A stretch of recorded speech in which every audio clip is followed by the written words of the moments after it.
My sister announced she was moving into my brand new apartment halfway through Christmas dinner. We were sitting around my parents' candlelit table. Ham, wine, the whole Norman Rockwell scene. When Krista set down her fork, smiled brightly and said, "So Linda, I'm so excited. Mom and Dad worked it out. I'm moving into your new place next Friday." I froze mid-bite. My parents wouldn't meet my eyes. "You talked to her, right?" Krista pressed, already glowing with excitement. "I already told all my friends I'm finally moving downtown." I took a slow sip of wine. Years of sales training kicked in. I kept my face perfectly neutral. "Next Friday?" I said calmly. "That's actually perfect timing. The movers arrive at 9 a.m. sharp." Krista squealed and hugged our mother. My father nodded approvingly, relieved I was being reasonable. When Friday came, Krista's face went from excited to horrified in about 10 seconds. But I'm getting ahead of myself. Let me tell you how a girl who started with nothing ended up teaching her entitled sister the hardest lesson of her life. If you love stories about standing up for yourself and setting boundaries, hit that like button and subscribe. You're going to want to see how this plays out. I need you to understand something. I built my entire life alone. At 17, I started working at a coffee shop in Portland. 5 a.m. shifts before high school. My parents, Roger and Sarah, made it clear early. I was the responsible one. Translation, I was on my own. College meant 3 jobs: mornings at the coffee shop, afternoons shelving books at the library, nights waiting tables at an Italian restaurant that smelled like garlic and broken dreams. I'd get home at midnight, study until 2 a.m., wake up at 4:30 and do it again. My parents never offered $1. "You're so capable, Linda. You'll figure it out." I ate ramen for dinner 4 nights a week. I wore the same 3 outfits on rotation. I studied in my car between shifts because I didn't have time to go home. My hands smelled permanently like coffee grounds and dish soap. At 24, I bought my first condo. It took 6 years of saving, $50 to $200 a month every month without fail. The neighborhood was rough. Bars on windows, police sirens at night. But it was mine. I signed those mortgage papers alone in a title company office, my hand shaking so hard I could barely hold the pen. The agent asked, "Is your family coming?" I said, "No, just me." My mother's response when I told her, "That's a rough neighborhood, isn't it?" At 28, I was promoted to regional sales director at a tech company. $15,000 raise. I wanted to celebrate, asked my parents to dinner. They canceled 2 hours before. Krista had a bad day and needed them. At 32, I closed on my dream apartment. Pearl District, renovated building, floor-to-ceiling windows, balcony overlooking the city I'd conquered one paycheck at a time. $325,000. Every penny earned by me. I stood on that balcony the day I got the keys, looking at the city lights, and felt proud. And alone. Always alone. Now let me tell you about my sister. Krista is 4 years younger than me. At 19, she enrolled in community college. Dropped out after 3 weeks. "Too early for classes," she said. My parents paid for everything. Her Lexus, her insurance, her phone, her credit cards, her gym membership, her shopping sprees that she documented on Instagram with captions like, "treating myself." Her longest job lasted 2 months. Receptionist at a boutique. She quit because the manager was mean. She spent her days taking photos for social media, complaining about being stuck at our parents' house, and planning her next girl's trip that Mom and Dad funded. When I asked my mother why they kept paying for everything, she said, "Krista's still finding herself." I wanted to scream. I found myself at 17 in a coffee shop at 5 a.m. The pattern was everywhere once I started seeing it. My college graduation. My parents arrived 30 minutes late and left during the reception. Krista's friend was having a birthday party. My first condo closing. They forgot. Completely forgot. I found out later they'd gone wine tasting with Krista in Willamette Valley. My promotion celebration dinner? Canceled last minute. Krista had a bad day. Every family gathering, the same script. Linda's so busy with work versus Krista really needs our support right now. I stopped expecting anything, stopped inviting them to things, built my life in the margins of their attention. When I called my mother to tell her about the new apartment, I was excited despite myself. I described the windows, the balcony, the location, walking distance to everything. Her response, "That's nice, honey. Hey, can you bring wine to Christmas dinner? Something good, not cheap." I should have known then, should have heard the gears turning, but I didn't. I just said yes, hung up and went back to packing. I had bank statements going back 6 years showing every deposit I'd made, proof of every sacrifice. I had my college transcripts showing full-time enrollment while working 3 jobs. I had employment records, property deeds, promotion letters. I had evidence of everything I'd built. What I didn't have was a single photo of my parents at any of those moments. Not one. The week Krista posted photos from Cabo, a trip my parents paid for, I was working double shifts to make rent and save for the Pearl District apartment. She captioned it, "Blessed and grateful." I captioned nothing. I was too tired, but I kept going. I always kept going. And when I finally stood in my new apartment, boxes everywhere, city lights pouring through those massive windows, I felt something I'd never felt before. Not just pride, freedom. I didn't need their approval anymore. I didn't need their help. I didn't need anything from them. I had built this, all of it, alone. That feeling lasted exactly 3 weeks, until Christmas dinner. I arrived at my parents' house Christmas Eve with homemade tiramisu and a bottle of wine that cost $80. More than I should have spent, but old habits die hard.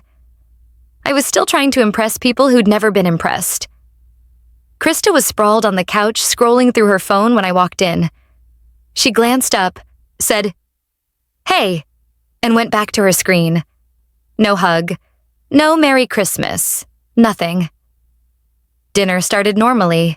Ham, roasted vegetables, my mother's famous rolls. We talked about the weather. The neighbor's new dog, whether it would snow. Surface level, safe. But I noticed my parents kept exchanging glances with Krista. Little looks I couldn't quite read. Something was happening beneath the conversation.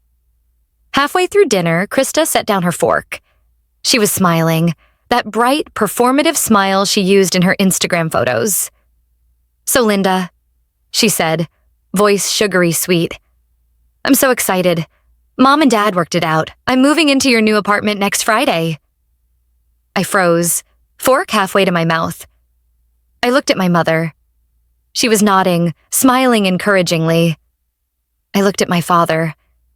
He was cutting his ham, deliberately not meeting my eyes. "I'm sorry, what?"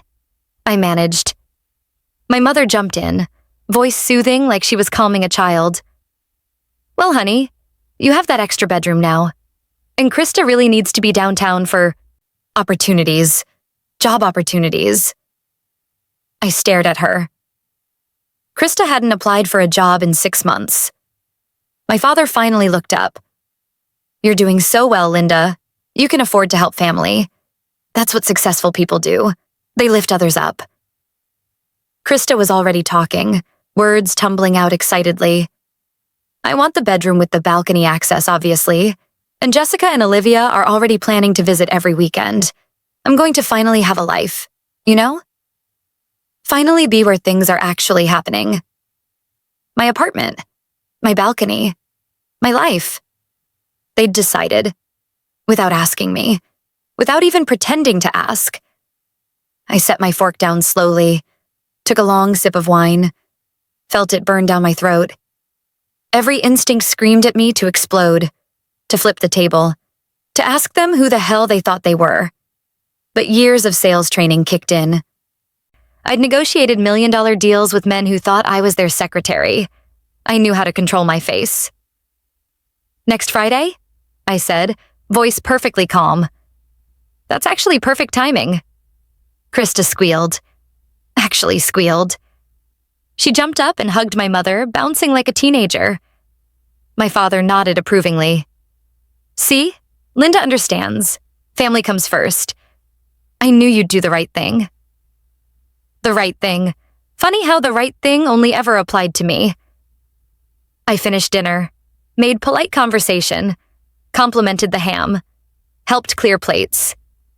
At 9 p.m., I hugged everyone goodbye, smiled, waved, and walked to my car like nothing had happened. The second my car door closed, my hands gripped the steering wheel so tight my knuckles went white. I sat there in their driveway, jaw clenched, staring at their house with its warm lights and Christmas wreath. I wasn't crying. I was calculating. I drove home in complete silence. No radio, no podcasts. Just the sound of my breathing and my mind racing through possibilities. When I pulled into my condo parking lot, I sat in the car for 10 minutes. Just sat there, hands on the wheel, staring at nothing. Finally, I went inside. Made coffee. Strong, black. Opened my laptop. It was 10:30 p.m. on Christmas Eve. Most people were wrapping presents or watching movies with family. I was wide awake and I had work to do. My phone buzzed. Text from Krista. OMG, can't wait to move in Friday.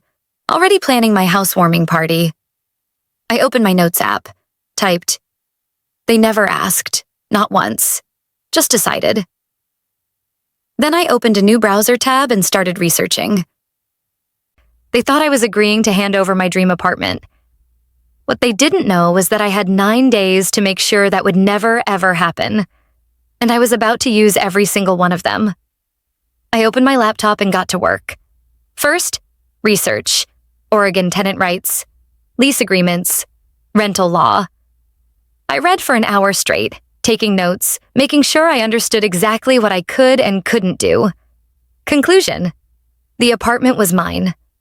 I could rent it to whoever I wanted, whenever I wanted. No one, not my parents, not my sister, had any legal claim to it. Second, the listing. I opened a blank document and started writing.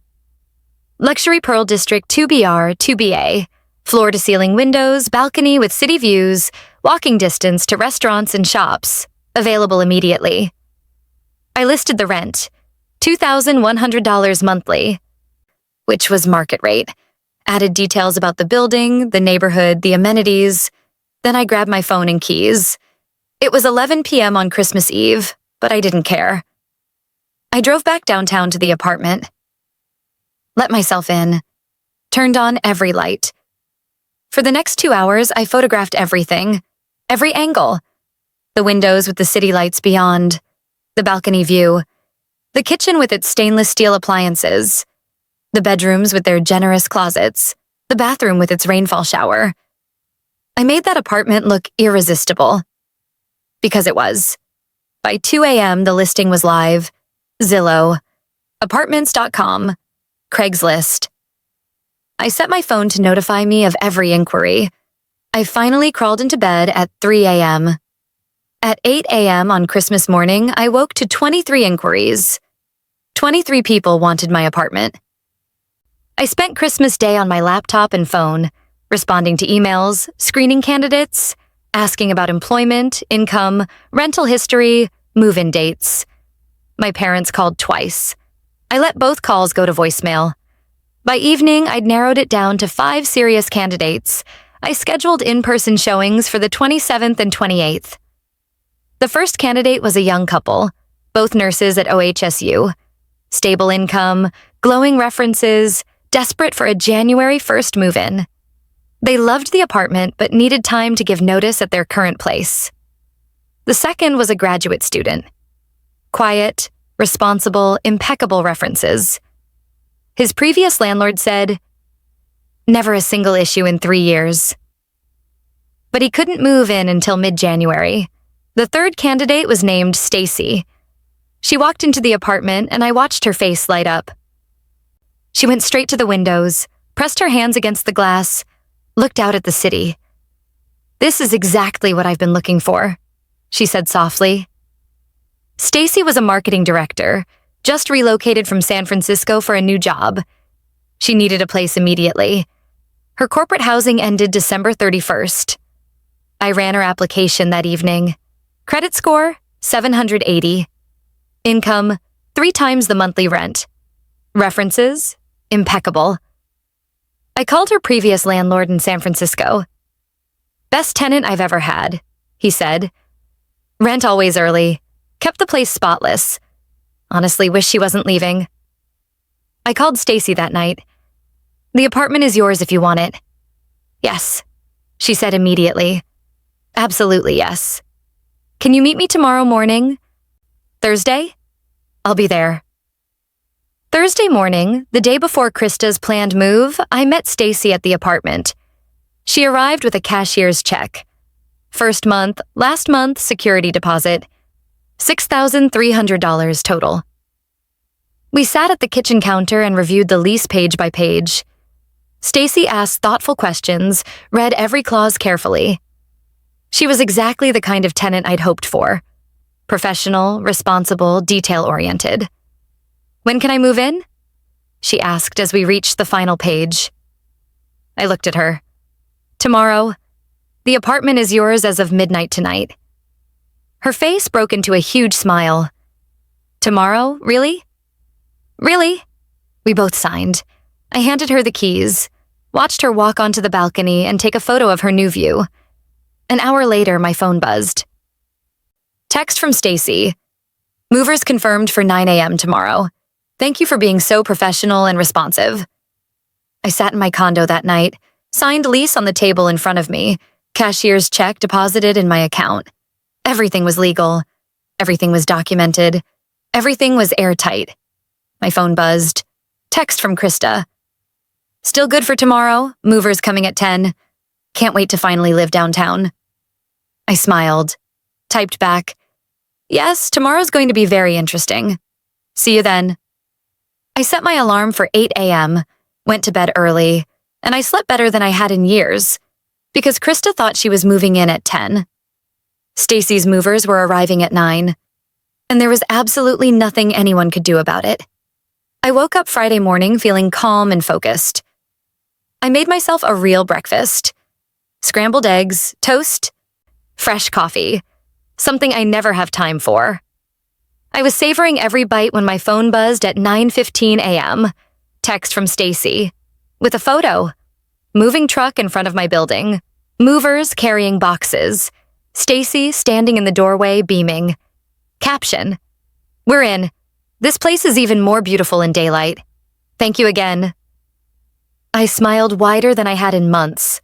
I texted back, congratulations on your new home. Then I poured myself another cup of coffee, sat on my couch, and waited. Have you ever had to stand up to entitled family members? Drop a comment and let me know. I read every single one. And stick around, because what happens next is absolutely satisfying. At 10:47 a.m., my phone rang. Mom. I let it ring once, twice, 3 times. Then I answered. Hello? Linda, what is going on? My mother's voice was high-pitched. Panicked in a way I'd never heard before. In the background, I could hear everything. Krista crying, loud, dramatic sobs. My father's voice, angry and sharp. A truck engine idling. There are people in your apartment, Sarah practically shouted. Moving in with furniture, Krista is standing in the hallway with all her things and they won't let her in. I took a slow sip of coffee. Let the silence stretch. Oh, I said, voice perfectly calm, almost cheerful. Those are my tenants. They moved in this morning. Long silence on the other end. Your tenants? Yes, I rented the apartment out last week. I have a signed lease and everything. Very nice woman, marketing director, excellent references. Linda. My mother's voice was rising, shaking. You knew Krista was moving in today. Actually, Mom, no one ever asked me.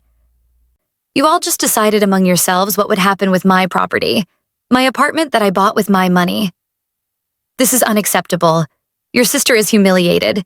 She's standing in a hallway crying with all her belongings. Then maybe you should take her home. I heard fumbling. My father's voice came on the line, stern and cold. Linda, you need to fix this immediately. Your sister is humiliated. The neighbors are watching. This is unacceptable. I can't fix it, Dad. I have a legal lease with a tenant who's already moved in. The apartment is occupied. After everything you've what? I interrupted, voice still calm but with an edge now. You've never given me a single dollar since I turned 18. Not one. But you've funded Krista's entire adult life. Her car, her insurance, her credit cards, her trips, everything. So please, Dad, finish that sentence. After everything you've what? Silence. In the background, Krista's sobs got louder. I have to go, I said. I have a meeting. Goodbye. I hung up before he could respond, set my phone on the coffee table, and sat there in my quiet condo, coffee still warm in my hands. I waited for the guilt to hit, for the regret, for the voice in my head that always said I should have done more, been more accommodating, put family first. It never came. Instead, I felt something I'd never felt before in my entire relationship with my family. Free. Completely, utterly free. I picked up my phone and made a note, documenting everything. The time of the call, what was said, who said it. Then I finished my coffee, got dressed, and went about my day. My phone buzzed constantly for the next hour. Texts from my mother, from Krista, from my father.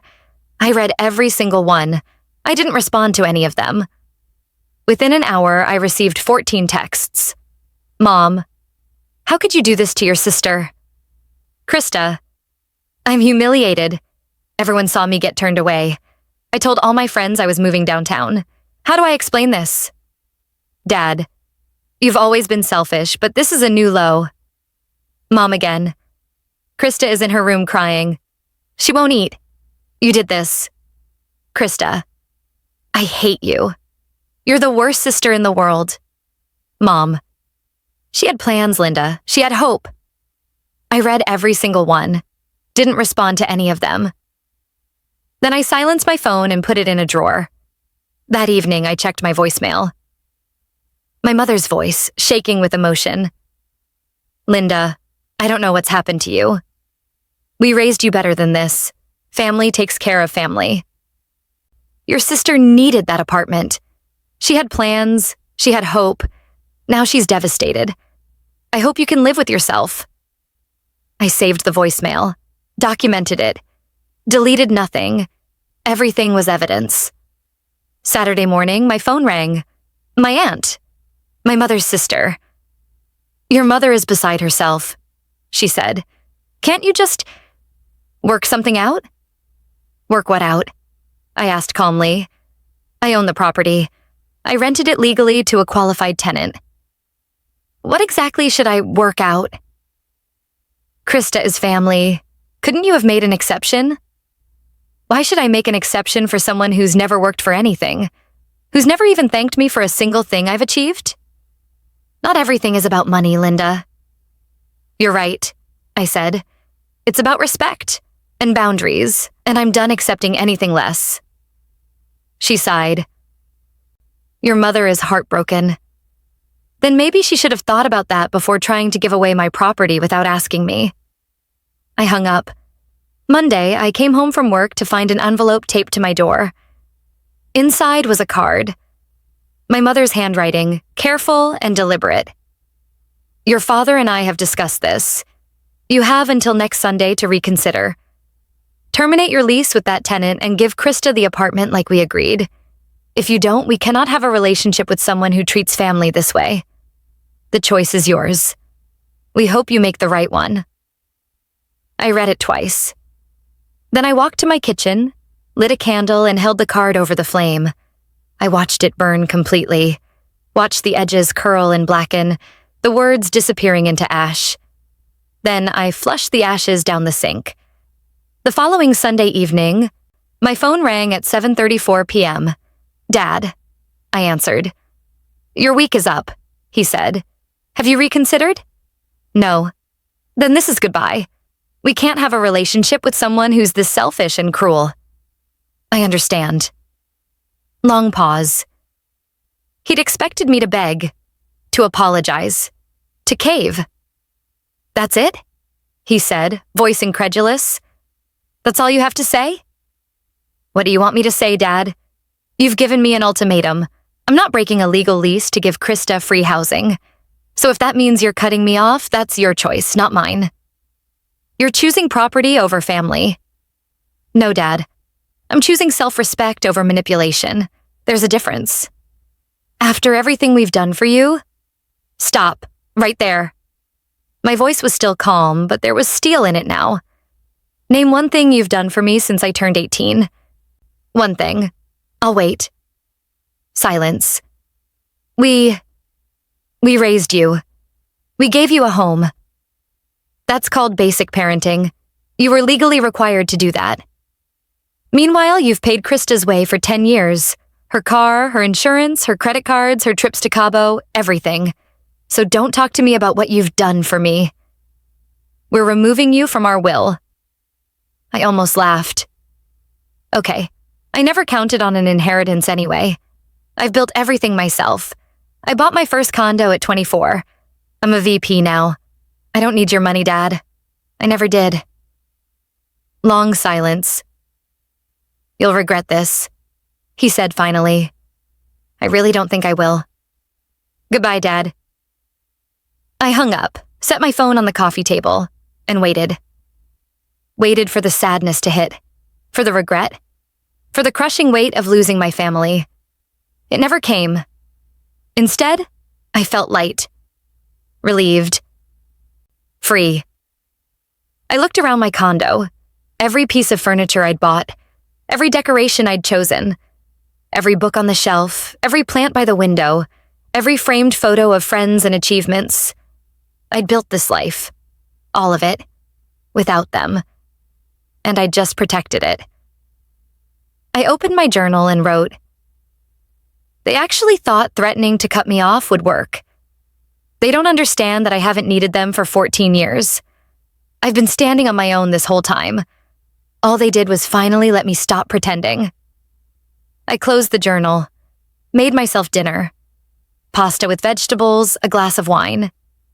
Ate slowly, savoring every bite. Put on a movie I'd been wanting to watch. And for the first time in my entire adult life, I didn't feel guilty for putting myself first. I felt proud. My phone stayed silent for the rest of the night. And I slept like a baby. January, I threw myself into work. Closed 3 major deals, the kind that make your boss take notice. The kind that prove you're not just good. You're essential. February, I was promoted to VP of Sales, $15,000 raise. My salary hit $135,000 annually. I celebrated alone with expensive sushi and a bottle of champagne. And it felt perfect. That same month, my friend Jessica introduced me to Daniel. He was an architect, thoughtful, kind, with calloused hands and an easy smile. On our 3rd date, I told him about my family, about Christmas dinner, the apartment, everything. He listened quietly, then said, "You set a boundary. That's healthy, not selfish." I almost cried. No one had ever said that to me before. I joined a gym, took a weekend trip to the coast. Read books I'd been putting off for years, started sleeping better. I realized how much energy I'd been wasting on family drama, how much lighter I felt without it. Every month, Stacy texted me. Rent paid on time, always 3 days early. In February, small leak under the bathroom sink, wanted to let you know. I had a plumber there within 3 hours. She texted back, "You're the most responsive landlord I've ever had. Thank you." In March, she sent photos, plants on the balcony, artwork on the walls, throw pillows on the couch. The apartment looked like a real home. Cared for, loved. I stared at those photos for a long time. I'd made the right choice. Late March, I ran into a family friend at Whole Foods, Mrs. Patterson. She'd known my parents for 20 years. She looked uncomfortable the second she saw me. "Linda," she said carefully, "I heard about everything. Your mother is very upset." "I'm sorry she's upset," I said, "but I'm not sorry for what I did." Krista is still living at home, Still hasn't found a job. That's unfortunate, but it's not my responsibility. She looked at me like I was cold, heartless. I felt nothing. No guilt, no regret. I finished my shopping and went home. Early April, I received a Facebook message from my cousin Daniel, my dad's brother's son. "Hey, Linda, I heard what happened with Krista in the apartment. I just want you to know, I don't think you did anything wrong. I've watched how they treat you versus how they treat her for years. It's always bothered me. You worked hard for what you have. You don't owe anyone anything. If you ever want to grab coffee, I'd love to catch up." I stared at the message, tears blurring my vision.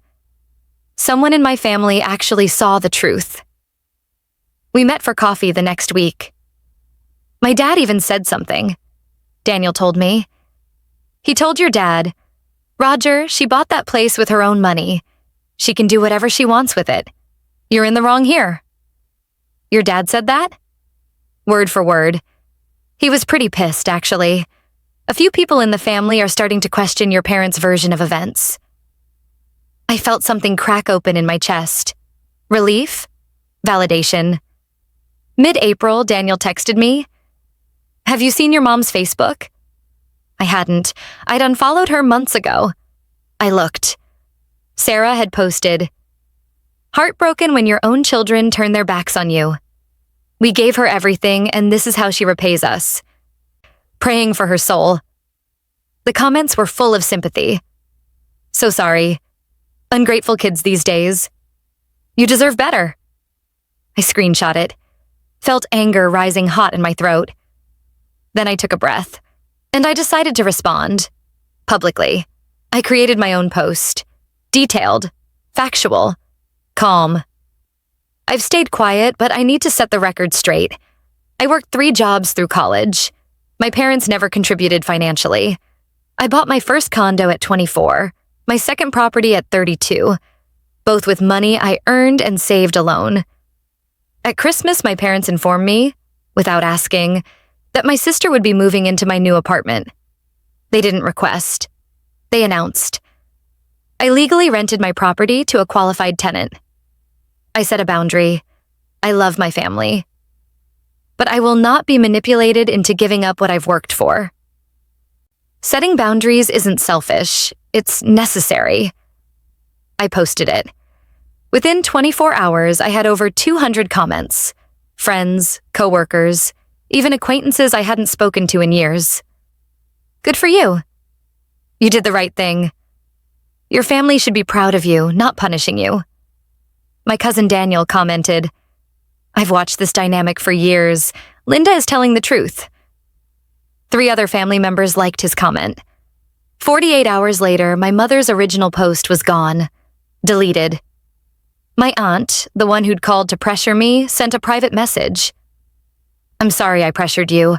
I didn't know the full story."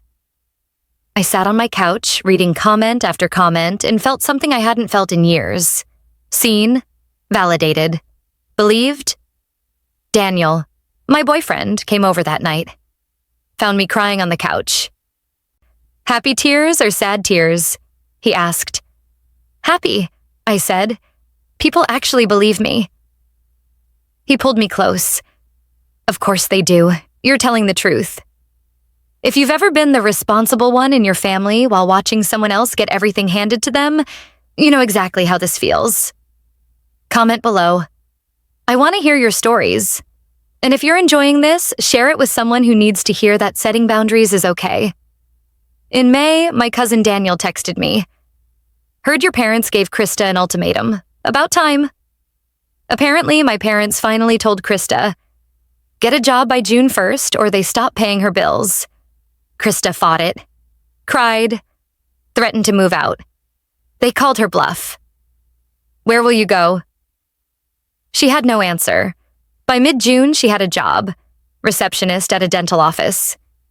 She hated it. Complained constantly on social media, but she showed up. By August, she'd moved into a small apartment with a roommate. Daniel sent me a photo of the building. Proof. Her roommate apparently didn't tolerate nonsense. Made Krista split bills, clean, be responsible. At 28, Krista was finally learning basic adult skills. Late August, I ran into her at Target. We both froze, made awkward eye contact across the home goods aisle. She looked different, less polished, more tired.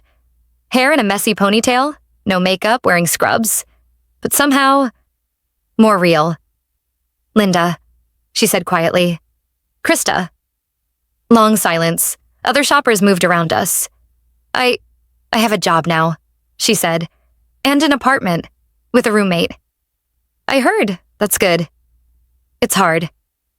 Her voice cracked slightly, like really hard. "I didn't know how hard everything was." "I know. I'm still mad at you." She looked at her feet. "But I get it now. Kind of." "Okay. Maybe we can..." She trailed off. "I don't know. Talk sometime?" "Maybe," I said. "When you're ready to actually apologize, not just kind of get it." She nodded. Didn't argue. Just nodded and walked away. I stood there for a moment, holding dish towels I didn't need, feeling something. Not quite forgiveness, not quite closure, but maybe the beginning of something. September, I received a letter in the mail. Handwritten. My father's careful block letters. He never wrote letters. Ever. I opened it carefully. "Linda, your mother and I have been doing a lot of thinking. We made mistakes. We treated you and Krista differently, and that wasn't fair to you. We expected you to be independent while we enabled your sister. We see now that we hurt you. And we hurt Krista too by not preparing her for real life. We'd like to try to rebuild our relationship if you're willing. We're not asking you to apologize or take down your post. We're just asking for a chance to do better. If you're open to talking, please let us know." I read it 3 times. Noticed what was missing. No excuses, no but, no conditions, not perfect. But it was something. I waited a week before responding. Then I texted my mother. "I'm willing to meet. Coffee. Neutral location." October, we met at a coffee shop downtown. It was awkward at first. Stilted conversation. Careful words. Then my mother said, "We've been going to family therapy. The therapist helped us see patterns we didn't recognize." My father cleared his throat. "We took your independence for granted. We thought you didn't need us, so we focused on Krista, but that wasn't fair." "I did need you," I said quietly. "I needed you to show up, to celebrate my achievements, to treat me like I mattered as much as she did." My mother's eyes filled with tears. "You're right. We failed you. We're sorry." I felt something shift in my chest. Not forgiveness yet, but acknowledgement. "I appreciate that," I said. "But I need you to understand. I'm not giving up my boundaries. I'm not going to be the family bank or the backup plan. If we rebuild this, it has to be based on mutual respect." "We understand," my father said. "We're working on it with Krista, too. She's learning, slowly." "Good," I said. "She needs to." Over the next months, we met occasionally. Coffee once a month, careful conversations. In November, they came to my work event, a company gala. First time they'd ever attended anything work-related. I introduced them to my colleagues, watched them shake hands with my boss, who said, "Your daughter is exceptional. We're lucky to have her." My mother's eyes filled with tears again. Christmas, I agreed to come to dinner, but I set a time limit. 2 hours. Krista was there, still awkward, still learning how to be around me, but less hostile. More humbled. Dinner was okay. Not perfect. Not like a Hallmark movie, but civil, respectful. After 2 hours, I stood up. "I need to go. I have plans with Daniel." My mother looked like she wanted to ask me to stay, but she didn't. "Thank you for coming," she said instead. "You're welcome." I drove to Daniel's apartment, where he had a fire going and hot chocolate waiting. "How was it?" he asked. Okay, I said. Not perfect, but okay. Later that night, my mother texted, "Thank you for coming. It meant a lot." I texted back, "You're welcome. See you next month." Small steps, boundaries intact, but maybe eventually something resembling a relationship. On my terms this time. 1 year later, I stood on the porch of my new house, my third property, a craftsman with a wraparound porch and a yard where I'd plant flowers in spring. Daniel and I were moving in together. Boxes everywhere, furniture half assembled, but it was ours. Stacy had renewed her lease for a second year. Still the perfect tenant. Rent always early. Apartment immaculate. At work, I'd just closed the Morrison deal, biggest in company history. My boss sent an email. "Congratulations. This is exceptional work." It was the evening before Christmas, cold and clear, the kind of night where you can see your breath. Daniel came outside with 2 mugs of hot chocolate, wrapped his arm around me. "Thinking about last year?" he asked. "Yeah," I said. Last Christmas, my family tried to take something I'd worked for. This Christmas, I have everything I've built, and I didn't compromise myself to get it. Any regrets? Not even one. I thought about Krista, still working at the dental office, still learning. About my parents, trying imperfectly to rebuild. About myself, free, successful, at peace. They'd thought cutting me off was a punishment. They didn't realize I'd been standing on my own for 14 years. All they did was finally let me stop pretending I needed them. "Your family's invited to the housewarming, right?" Daniel asked. "Yeah, and if they come, great. If they don't, that's okay too. I'm not building my life around their approval anymore." That's growth. That's freedom. I sipped my chocolate, watched snow start to fall. I'd learned that boundaries aren't walls. They're foundations. And sometimes the people who love you need to learn where you end and they begin. My family thought I was choosing property over them, but I was really choosing myself. And that's not selfish. That's survival. Sometimes the best revenge isn't getting even. It's building a life so good that their approval stops mattering. I smiled, leaned into Daniel, and watched the snow cover everything in white. A fresh start, on my terms.